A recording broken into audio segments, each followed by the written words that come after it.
kali ini kita akan berbincang ngobrol asik bersama salah seorang pemuda yang luar biasa.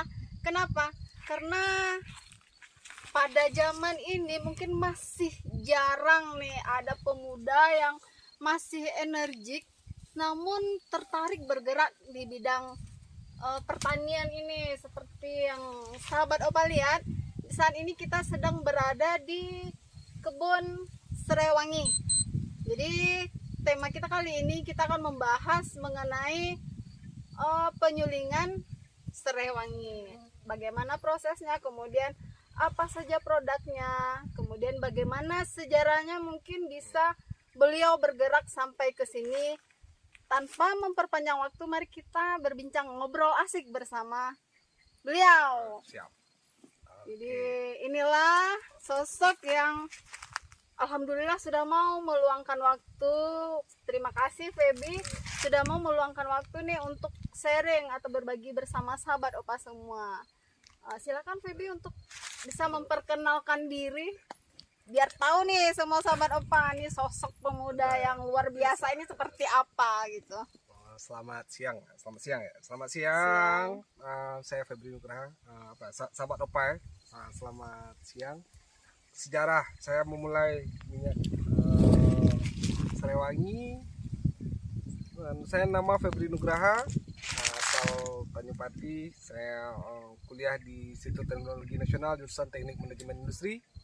Terakhir saya bekerja di Personalia di Besagro sawit di Kalimantan Tengah. Kenapa saya tertarik dengan serai?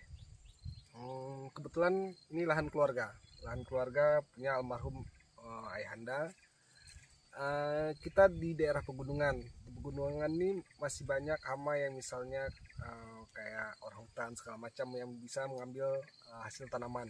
Nah, awalnya kenapa tertarik dengan serai wangi? Satu, karena serai wangi itu bisa dipanen tiap hari. Karena saya tipikal yang dulunya tidak bisa menabung, jadi saya set ladang saya ini bisa panen setiap hari dan saya bisa ada gaji harian dari sininya. Satu. Terus dari perawatannya hampir tidak ada perawatan, kita hanya manen, paling nanti dikasih gundukan aja ini biar dia gak goyang-goyang. Pupuknya gimana? Pupuknya sampai detik ini udah 3 tahun. Ini terakhir 3 tahun 6 bulan ya. 3 tahun 6 bulan baru dipupuk. Pupuknya pupuk itu alami aja, kohe. Nggak perlu pupuk yang macam-macam kayak tumbuhan lain. Pestisida nggak perlu ya, pupuk kimia ya. Nah, nggak perlu. Terus terakhir ini penanam ini terakhir ditanam ini 19 Mei 2019. Ini terakhir ditanam, berarti umurnya sekitar 3 tahun 6 bulan. Mau masuk 4 tahun. Nah, ini apa lagi ya? Nah, saya tertarik karena dan juga serai wangi ini turunannya banyak. Dia ekspor, minyak bisa diekspor, terus turunannya bisa macam-macam, ada pestisida alami, dari limbah serainya bisa jadi limbahnya selesai penyulingan, limbahnya bisa jadi makanan sapi, terus bisa jadi mulsa, terus minyaknya kita jual atau kita keteng-keteng, apa enggak diturunin jadi sabun serai seperti yang punya ibu ini. Sabun serai ini aromaterapi produksi sendiri, baru sekitar setahun ini produksi. Terus hidrosol bisa buat air serainya, bisa pestisida alami buat semprotan cabai segala macam tumbuh-tumbuhan. Terus bisa buat pelan lantai. Terus ya pokoknya hampir semua itemnya limbahnya bisa digunakan. Jadi sampai detik ini saya mikir ya serai wangi recommended buat teman-teman karena banyak gratisannya, turunannya banyak, perawatannya gampang. Nah, kayak gitu aja. Dan kita bisa panen tiap hari. Ya tidak mengandalkan gaji per bulan lagi. Kita bisa panen per hari dan pendapatan per hari dah. Gitu aja. Buat anak-anak yang sekarang yang lagi butuh pengeluaran besar ya cukup recommended buat jadi petani Serewangi. Sangat inspirasi sekali ya apa yang sudah disampaikan oleh Feby ini. Jadi panggilannya Feby sebagai informasi, beliau juga dipercaya sebagai ketua kelompok tani Sukma Nusantara. Jadi begitu banyak tadi manfaat yang bisa diambil dari daun serewangi ini, dan ini contohnya. Kemudian di samping motivasi yang tadi, apakah ada motivasi lain nih yang mendorong Feby untuk terjun langsung nih mengelola serewangi ini? Nah, motivasinya karena ini kita Indonesia termasuk 30% pemasok untuk minyak siri untuk dunia. Berarti ya insya Allah Serewangi ini bakal jalan terus, bakal ada permintaan terus selagi dunia itu masih punya industri. Industri macam-macam, bisa obat-obatan, bisa kosmetik. Nah, itu kenapa masih yakin dan masih ingin terjun di sini di minyak kasiri. Nah, kayak gitu. Jadi mungkin sahabat Opa nih pengen tahu seperti apa proses penyulingan serewangi ini, kemudian seperti apa limbahnya yang bisa dimanfaatkan seperti yang disampaikan oleh Feby tadi. Mari kita lihat langsung ke tempat pengolahan penyulingan serewangi. Halo sahabat Opa, kali ini kami lagi berada di tempat penyulingan serewangi kelompok tani Sukma Nusantara. Mari kita lihat.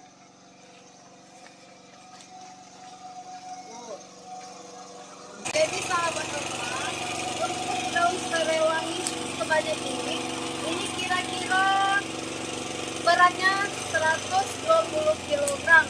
Nanti setelah disuling akan menghasilkan minyak asiri sebesar 1,1 hingga 1,2.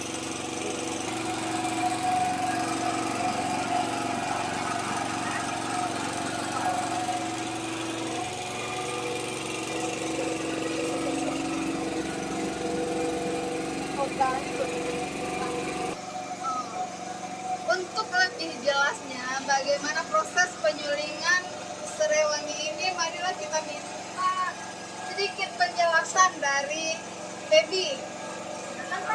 Selamat pagi, saya Feby Nugraha dari kelompok tani Sukma Nusantara. Pertama, di sini saya menyuling serewangi dengan alat kukus terpisah. Mari kita lihat.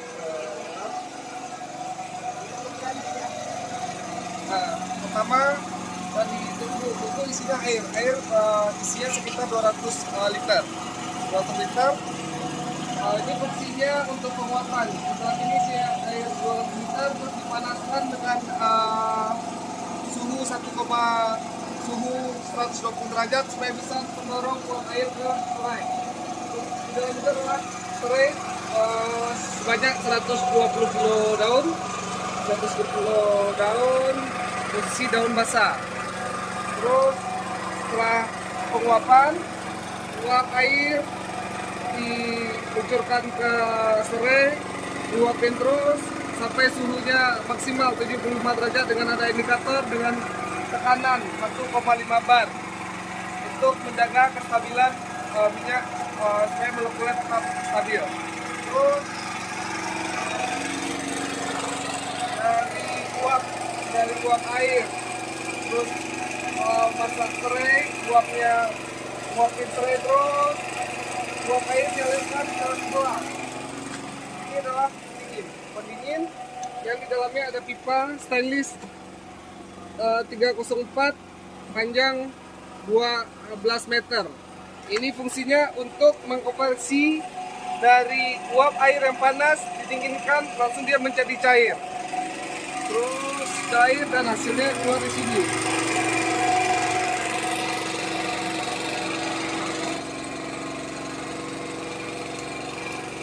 Ini uap bercampur dengan air. Oke, Feb. Kira-kira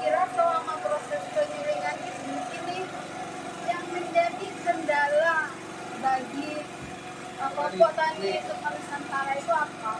Pertama, kalau dalam kondisi lahan itu kan lahannya terjal kayak gini. Jadi kemampuan geografisnya berarti Medan ya, Medan. Ya, mungkin kita perlu seling untuk menunjukkan daun sareal dari atas ke bawah. Nah, terus dari standar penyulingan itu standarnya seharusnya standar dari internasional itu adalah alatnya stainless 3 SS 304, sedangkan kita hanya tipenya aja 304. Minimal semua aliran yang dialiri oleh minyak dan air harus stainless SS 304. Terus maka kita tidak bisa kirim langsung ke perusahaan karena kapasitasnya kurang. Kapasitasnya minimal harus 1 ton. Terus minyaknya harus standar dengan alat yang ada. Kalau bibit kita udah ada riba litro, udah ada sertifikatnya, jadi insya Allah aman. Jadi ada 2 kendala terbesar mungkin bagi kelompok tani Submar Nusantara dalam memproduksi minyak Ya, ini. jumlah minyak yang tidak memenuhi kuota perusahaan dan Standar alat nih. standar alat yang tidak sesuai dengan standar untuk bikin ke perusahaan. Ini PR ya, PR bagi Gaby sebagai ketua kelompok, bagaimana supaya standar ini bisa terpenuhi untuk masa yang akan datang. Oke. Kalau dilihat dari produk yang dihasilkan, saya lihat ada limbahnya di sana, Pak Fenji. Ya. Nah, itu sudah ada belum pengolahan limbah atau pemanfaatan limbah ini untuk apa aja nih? Limbah ini kalau buat petani cabai dia jadi mulsa buat pengganti plastik, dan itu kan lebih murah dan dia lama-lama bisa jadi pupuk, Pak. Terus air serai biasanya buat semprotan pestisida lagi. Air serai itu adalah hidrosol, air yang di bawah minyak itu hidrosol biasanya buat semprotan pestisida alami dengan campuran 1:3 sampai 1:5. Terus ini udah ada pemesanan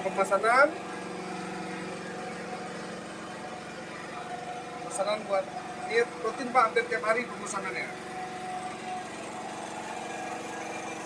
Jadi banyak ya yang bisa kita banyak gratisannya, Bu. manfaatkan, ya. Banyak yang bisa kita manfaatkan dari limbah pengolahan minyak seriologi.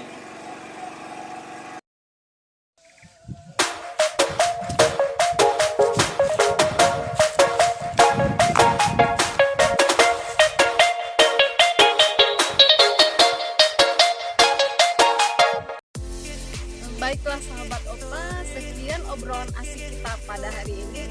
Semoga bisa menginspirasi dan bermanfaat bagi sahabat Opa semuanya. Sampai jumpa di obrolan penyuluh pertanyaan asik selanjutnya.